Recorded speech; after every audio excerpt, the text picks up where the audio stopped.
Welcome to TV on TV. I'm State Representative Tommy Vitolo. Today is Thursday, January 18th. You're watching Brookline Interactive Group, and we have a great show for you today. We're going to air a recording we made a few weeks ago with Kasey Boston, the Executive Director of the Brookline Teen Center. We talk about what the last 6 months for her have been like, her first 6 months on the job, but more importantly, where Brookline Teen Center is heading, what it's all about, where it's going. It's a great interview, if I say so myself. I hope that you will stay tuned and watch. But first, of course, the news. The United States Congress is working this week to pass another tiered continuing resolution while both chambers work through individual spending bills. Failure to do so will result in a government shutdown as soon as tomorrow. President Biden has invited congressional leaders to the White House to discuss border security, funding for Ukraine, and other spending areas. Monday was the first election of the 2024 presidential contest, the Iowa caucus. Former President Donald Trump won with 51% of the vote. Florida Governor Ron DeSantis and former South Carolina Governor Nikki Haley each were about 30 points behind. The New Hampshire primary takes place this Tuesday, January 22nd. The Massachusetts Ballot Law Commission met today to discuss whether to hear challenges seeking to bar former President Donald Trump from the Republican primary ballot. Maine and Colorado have already issued decisions barring him, from primary ballots. Last night, Governor Healy gave her State of the Commonwealth speech, highlighting triumphs, including Massachusetts' first tax cuts in 20 years and free community college for residents 25 years and older. Her 2024 priorities include creating a more affordable and competitive Massachusetts and investing in education, housing, and infrastructure improvements with the goal of lowering the cost of living and growing the economy. Massachusetts has named the state's first IT accessibility officer, Ashley Bloom. Her goal is to ensure the state's digital applications are fully functional and accessible to all residents. Brookline has launched a new initiative to help promote new independently owned businesses in town. The proposal, called Project Pop-Up Brookline, came from Brookline's participation in the state's Rapid Recovery Plan program. The town, with the help of Up Next, launched a pop-up store at 440 Harvard Street. Following the recent snowstorm, temperatures are expected to drop, causing the overnight formation of ice on walkways and streets. Please do your best to keep the sidewalks safe and be safe while using them. Brookline realtor, philanthropist, and activist Chobi Hoy died peacefully at home this past Saturday, 91 years young. She was a good friend to many and kind to all. Family and friends are invited to a remembrance this coming Sunday and Monday. And we'll miss you, Chobi. Folks, I hope you'll stay tuned for the flip, where we have a wonderful conversation with Kasey Boston, the Executive Director of the Brookline Teen Center. Stay tuned. And as promised, here on TV, we've got Kasey Boston, the Executive Director of the Brookline Teen Center. Kasey, thanks for coming on the show. Yeah, happy to be here.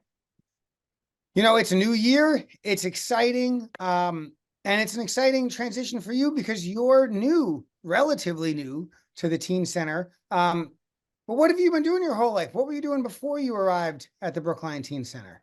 It's a very exciting transition for me.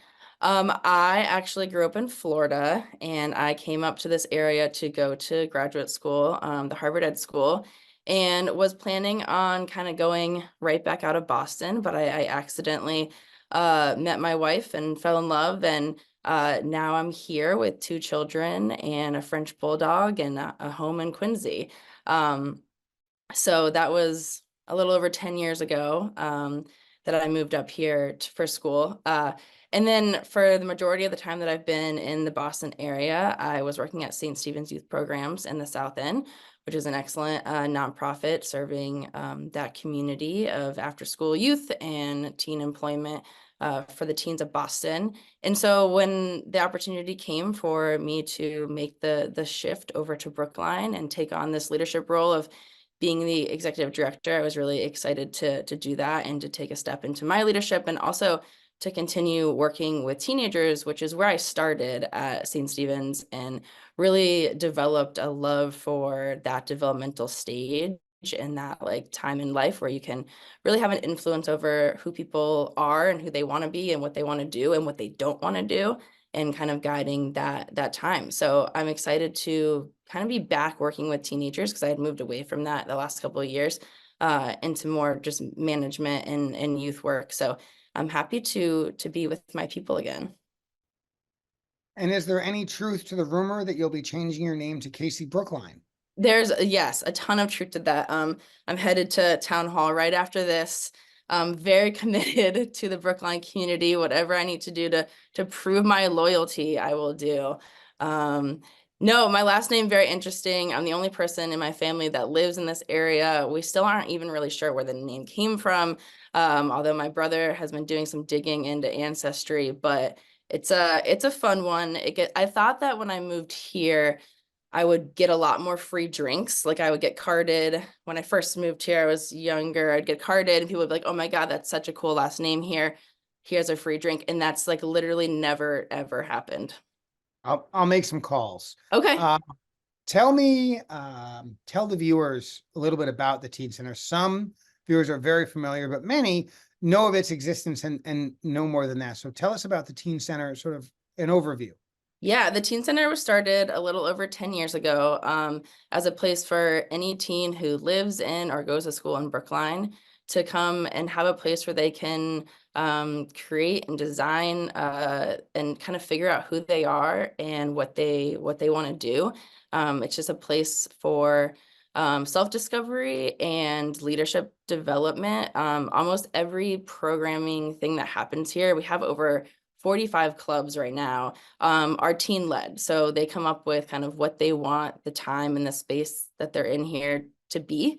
And they kind of cultivate what that looks like, and they lead it. They recruit their friends, and they get a lot of adult support and logistical support and resources, but it all is driven by what they want to do when they're here. So it's been a lot of different things over the course of 10 years, depending on the teens that were coming in and out. I've learned a lot about kind of the opportunities that have come and gone through here. And it's different than what the current teens are doing, which makes sense because teenagers have changed in the last decade and what they're interested in has shifted, although they're still very much the same at the core. Kind of how they interact with the world and each other, and technology and social media has shifted, and so has our programming. So it's responsive, it's adaptable, but it's created originally and continues to be a place that is like fun and for teens and safe.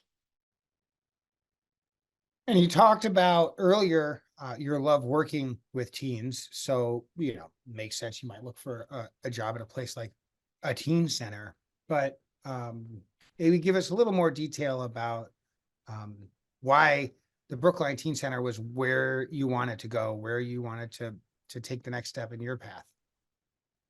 Yeah, I just think it's so incredible to have a space that's designated for teenagers. In my last job, it was a place where we employed teens, which is really crucial to their development and growth.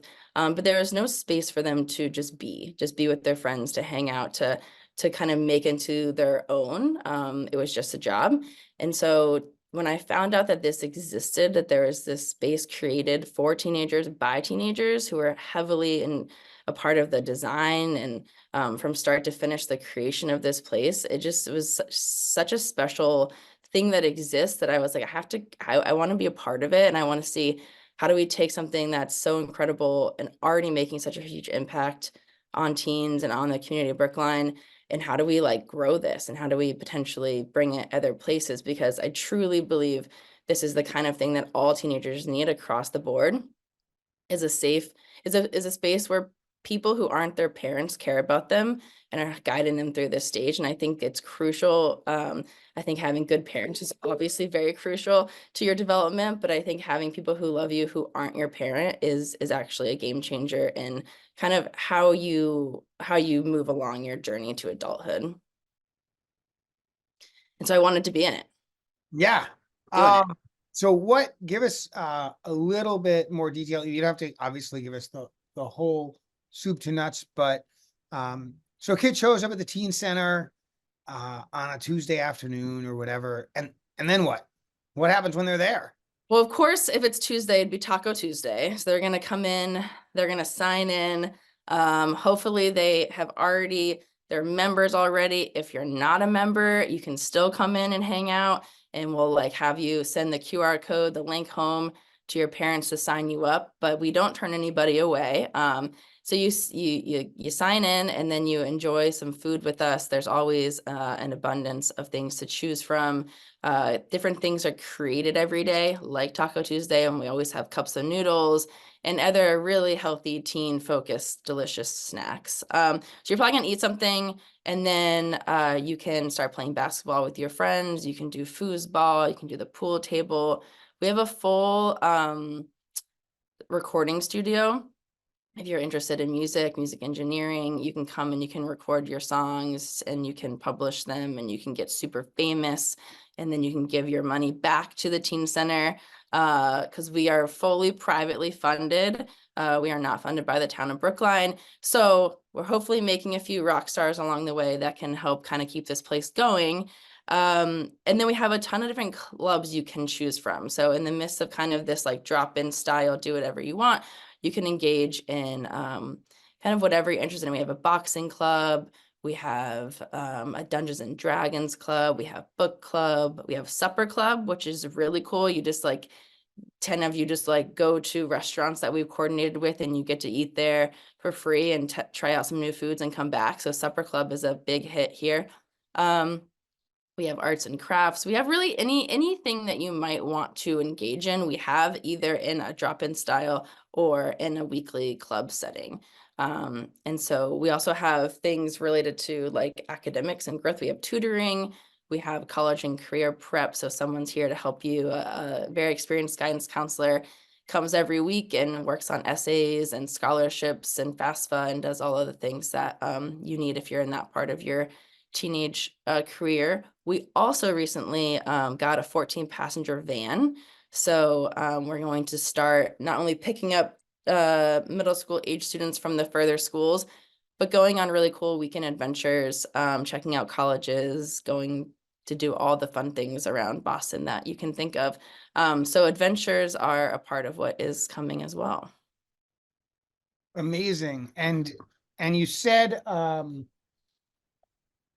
the town doesn't support, but like, come on, how much money could it really cost to run a teen center?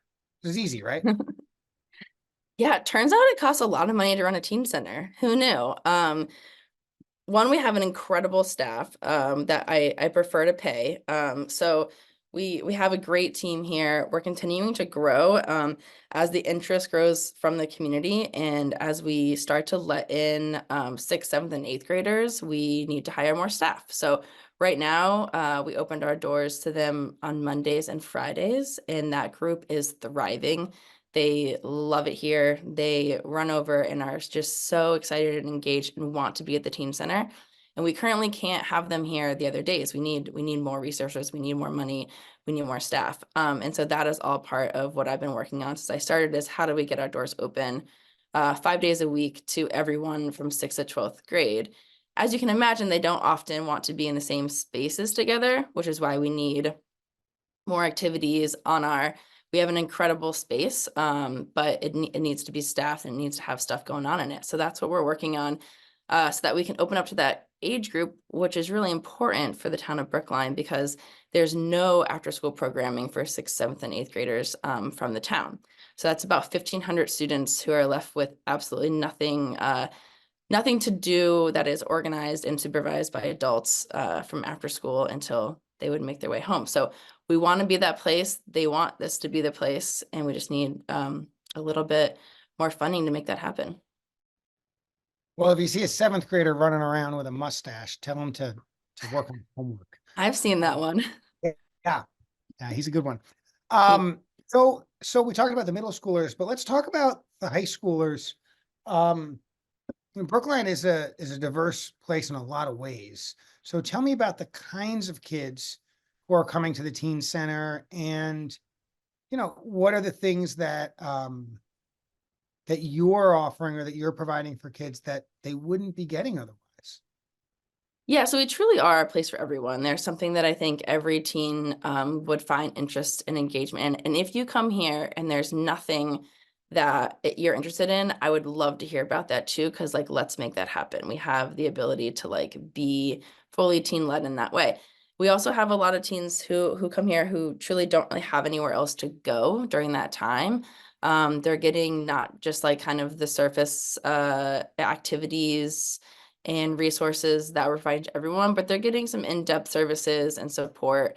We're getting to know them and their families really well, and really providing each teen with exactly what they need, right? We're not like a blanket services place. It's really specific to kind of what the teen and what the family need and what we can provide. One thing that I'm working on, in addition to bringing in more middle schoolers, is for the teen center to become a hub of jobs and internships. So how do we become a place where we're providing the training, the workforce development, and then getting teens out into the community to be more engaged like citizens of Brookline, and to be able to be making their own money, and the freedom that brings, and the development and the professionalism that what they can grow in through that teen jobs program, I think will be huge. And it's not happening currently in Brookline, like it is in all the neighboring cities where there's employment programs for teens. And so I'd like to become that here. And I think, again, that meets the needs of all teens, whether you want a job because you want a little extra cash in your pocket, or you want a job to be someone who's supporting your family and bringing in that extra income. It's a crucial part of this stage in life. And we have the capacity, I think, to be providing that to the town of Brookline. And we've started with a few small things. We have our youthscapers, where people can call, and we bring teens to help any type of like yard work or moving things, or just like general like support that you need around the house. And then we just launched our babysitting program. So we have teens who have done a babysitting course and a CPR course and are now ready to kind of be assets to the town of Brookline. Childcare is a huge issue that comes up a lot in my conversations with parents and principals and teachers, and everyone thinks that is a gap that Brookline is not filling. And so here we are trying to do that by getting money into our teens' pockets and helping families, and becoming kind of the start of what I hope to be a robust employment opportunity center. And if someone is looking for landscaping services or babysitting services, or looking to hire someone at their local business, what should they do? They should go to our website, and the first thing they could do is go to our donate page and make a quick, small little donation so we can keep making this happen. And then they can find on our website the different avenues of finding teenagers, whether it's babysitting or youthscapers, and reach out to myself and our other program staff, and we will help connect you with the right person for your needs. And so, we're in the new year, we're in 2024. It's going to warm up a little bit. What do we have on tap for the spring? What should the teens expect in terms of changing programs? What are they able to look forward to as it gets warmer? They should look forward to whatever they want it to be, because they have to create this place to be what they want, right? We're here to support. I'm here to help, hopefully raise the money and keep this place going. But it has to be teen led, I think, for it to be authentic, and it is authentic, but like whatever you want it to be, we will help it be. And I really believe that that's important, that this is not a bunch of adults sitting around and creating clubs and programming that they think teenagers are going to want to be a part of. Like, we have a teen council, we have our middle school council launching. These groups will help us figure out kind of and represent their peers and what is this place going to be next and who are we going to be. But I think with the van and with letting middle schoolers in and launching our teen jobs program, I think that's a lot of new, fresh transitions that I'm excited about for this spring. And I think by the summer, you can count on there being, at least triple the teen jobs that we were able to provide last year with Youthscapers, because I do want to be connecting with the local businesses and helping teens find the job that's right for them. And I think what's so important in this stage of adolescence is figuring out the jobs that you hate too, right? Like I'm sure both of us did a lot of jobs that we would not really want to do again, but we're so crucial in helping us figure out where we are now. So I want this to be the place where you come and you figure out what you hate, and so that we can help you figure out what you love and move forward. Well, and you also figure out whether or not you love or hate the work. You figure out what it is to be on time and appropriately dressed and to not mouth off, which was a thing for me, maybe more than for you, but like how to just, how to yes the boss to death in a way that's not offensive or obnoxious, but just like, okay, you're in charge, I'll do the thing you asked me to do, right? How to hold a job. Yeah. Is something that people aren't born with, and you don't quite learn that in public school, right? You learn other things in public school. So Yeah. even if it's not about the particular task, it's learning how to hold a job. And There's that's so much social anxiety, and there's so many like mental health issues that are so real for teenagers today. So it's how do you work with that and still maintain a professionalism. And my pet peeve, although you didn't ask, is headphones. I really have I have a strong dislike for headphones being in while you're like engaged at a job. And so that's always people now know they come out when I walk in a room. And but like how do you teach how it's so important to be able to be fully present with a customer or with someone when you're working is what I'm really striving to teach. Yeah, and look, like the fact of the matter is, we adults aren't always great about keeping our phone in our pocket when we ought No, to. We had no problem doing I'm that. texting right now.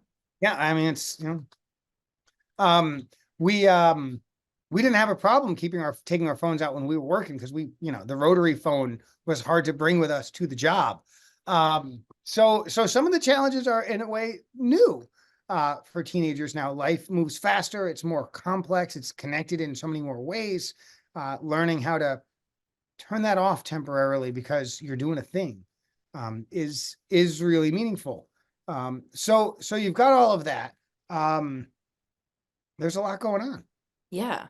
And Tell I me would say, like, in addition to training teens how to be in the workplace, training adults on how to work with teenagers, I think is equally as important. And like, we do this thing where we say you need to not be on your phone, and then we're like, did you see the staff email? Right. And so it's like, how do we live into this climate of like, we all need to learn how to work with teenagers who are on social media and on their phones and having headphones in, because like that's also what we're asking them to do some of the time. So it's partly like, how can we be this centerpiece in the community of helping businesses and teens learn how to work together.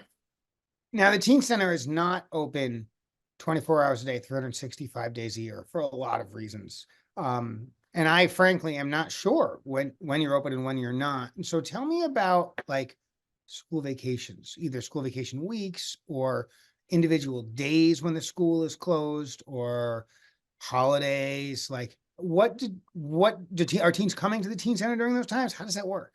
Yeah, so right now there's a lot of half days happening, and maybe that's normal for Brookline. I'm still getting used to this town and the schedule, but we are open as soon as school's over, we're open. It doesn't really matter if it's a half day or full day. So I think that's a nice shift that we've made. And then yes, we try to be open on any holidays that the schools would be closed if it's like reasonable and appropriate for our staff to be working. But so like professional development days or other kind of one-off days that the schools are closed, we are open, and we want the teens to come and hang out.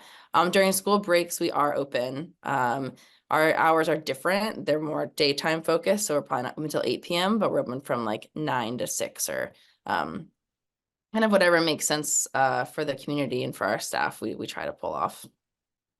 And of course, you need the staffing for it, right? Which gets back to, there's a donate button on your webpage somewhere. There sure is. There Uh, sure is. And yeah, it really is important without being funded through the town, which surprises a lot of people.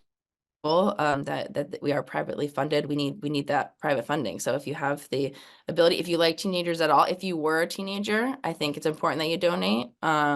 If you are one now, you're welcome to, but I think if you're a little bit older and you used to be a teenager and you used to have a job or a place to go to, you should donate. If you were a teenager and you didn't have anywhere to go and that makes you feel sad now looking back, you should donate.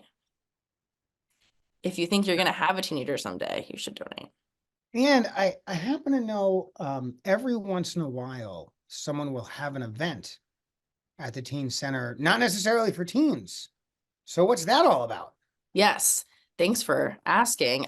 So we have an incredible space. If you haven't ever been here, please stop by, set a meeting with me. I'd love to show you around, or you can come take a tour anytime we're open.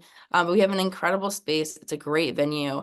And it's a really helpful way for us financially if people rent our space for their any kind of party or event. My 6-year-old had her birthday party here recently.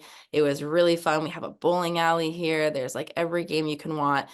We have, I mean, I think someone's having their wedding here this weekend, actually. So it's really the wide range of what you can do and use the space for. And it's also really helpful to us. So if this is a place where you would like to come party, let's talk. But you haven't told us where it is. 40 Aspinwall Ave. So that's right there at the corner of School and Aspinwall and Harvard. Yep. You can get there by 66 bus. You can get there by the C line or the D line. You could walk or ride a bike. There's a little bit of parking here and there. So that's possible. We have a parking lot, which I think is kind of special in Brookline. Yeah, it's really unusual. Right? We have like 8 whole spots out there.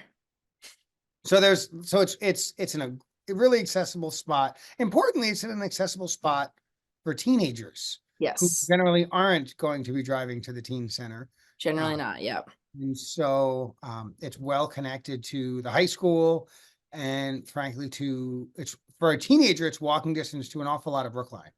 Yes. Teenagers are willing to walk long ways. They are. And with our new van, we're going to start doing some pickup routes for the further K-8 schools that we're inviting to join us. I love it. I love it. So we've only got a minute or two left, Kasey. I'm so glad you were able to spend some time with us here on TV. Final words, final ideas. What else you want to get off your chest? I would love to meet more people of Brookline. Everyone that I meet, I learn something from. It like helps kind of shape my understanding of like what this town needs and wants and who we are and what's next. So if you have anything to share or any insight or just general advice, I'm here to take it. I love going for walks and getting coffee and spending time with people in this community. So please reach out and let's set a time and come to this space. And if you have the ability and are willing, we really could use your financial support as well. So that's the last time I'll say that. Well, it is the last time you'll say that because we're out of time. And so Kasey Boston, Executive Director of the Brookline Teen Center, thank you again for coming on Brookline Interactive Group's TV on TV program. Ladies and gents, we will see you next week. And until then, be well.